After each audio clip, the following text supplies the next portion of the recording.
כמה פעמים יצא לך לבקש משהו מהילדים שלך, והם ישר שיתפו פעולה?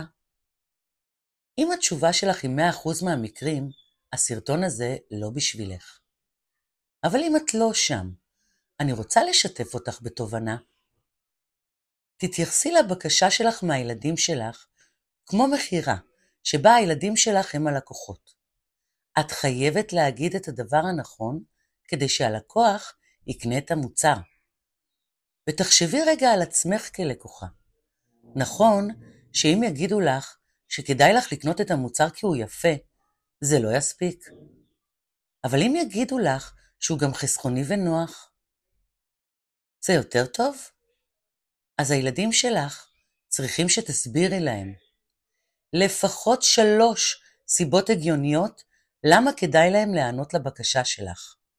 לא 1, לא 2, 3. 3 סיבות הגיוניות.